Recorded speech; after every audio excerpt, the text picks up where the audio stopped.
Organized crime has a long and bloody history in America, stretching back to the early 20th century. It was a time when the streets were ruled by ruthless gangsters who operated outside the law. One of the most notorious groups to emerge during this era was Murder Incorporated, a name that struck fear into the hearts of many. This gang instilled fear in New York City and beyond, their reputation for brutality and efficiency unmatched.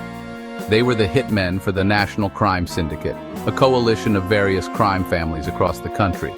This meant they carried out murders for different crime families, acting as the enforcers and executioners for the mob. John Gotti, a future mob boss, saw these gangsters as heroes. He admired their power and influence, dreaming of one day becoming like them.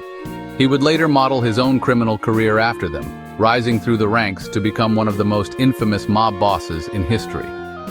Murder Inc. operated mostly during the 1930s and 1940s, a period marked by economic hardship and social upheaval.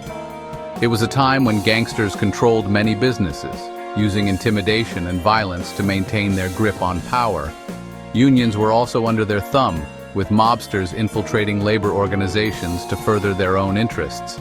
Anyone who got in the way of the mob was in danger. The threat of violence was ever present, and few dared to challenge their authority. Murder Inc. made sure those threats were taken care of, often permanently. Their legacy of fear and violence remains a dark chapter in the history of organized crime. Two men rose to lead Murder Inc., a notorious organized crime group that operated in the 1930s and 1940s. They were Louis Lepke Buchalter and Albert Mad Hatter Anastasia. Both men were feared and respected in the criminal underworld. Lepke was cunning and strategic. He preferred to work behind the scenes, orchestrating complex criminal operations with precision. Anastasia, on the other hand, was known for his brutality. He earned his nickname from his days as a hitman, when he supposedly dismembered his victims. His violent methods instilled fear in both rivals and associates. These two men built a network of killers, creating a syndicate that was responsible for numerous murders across the country. Many of these gangsters were Jewish and Italian, reflecting the diverse immigrant communities of the time. They came from poor neighborhoods in New York City, where opportunities were scarce, and crime often seemed like the only way out. They were willing to kill for money and to move up in the criminal underworld, driven by a desire for power and wealth. These hitmen used guns, knives, and even ice picks to carry out their bloody work. Their arsenal was as varied as their methods were ruthless, ensuring that their reign of terror left a lasting mark on history.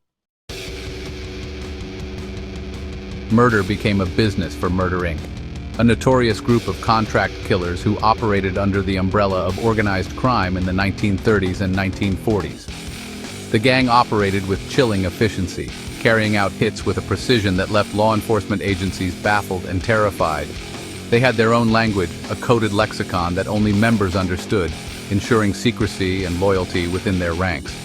A killing was called a contract, a term that sanitized the brutal reality of their actions. The victim was a mark, a target identified for elimination, often for reasons as trivial as a perceived slight or a business rivalry. The reward for a hit was a package, a sum of money that varied depending on the prominence of the target and the complexity of the job. Prices for a hit varied, with some contracts fetching a few $100s, while others could be worth several thousand. Murder Inc. might kill someone for a few $100s or a few thousand, depending on the target and the difficulty of the job. Their willingness to kill for money made them a feared entity. No one knows for sure how many people Murder Inc. killed, as their operations were shrouded in secrecy and fear.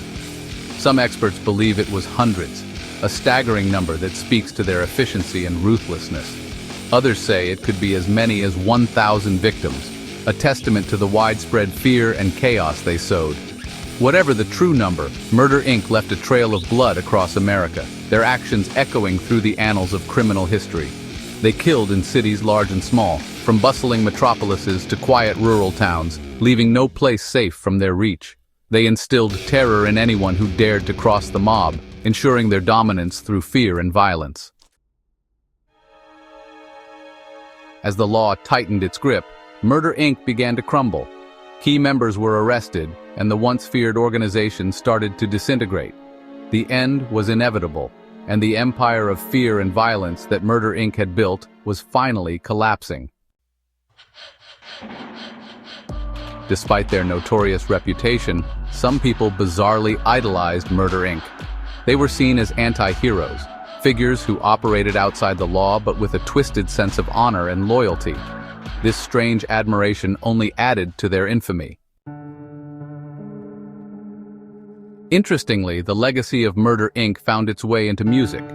Their story inspired countless songs and artists who were fascinated by the dark allure of the criminal underworld.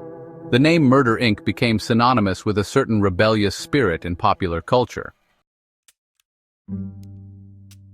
In the end, Murder Inc. remains a chilling reminder of the lengths some will go to exert power and control. Their story is a complex tapestry of crime, loyalty, and the ultimate downfall that comes with a life of violence. It serves as a cautionary tale, echoing through the annals of history.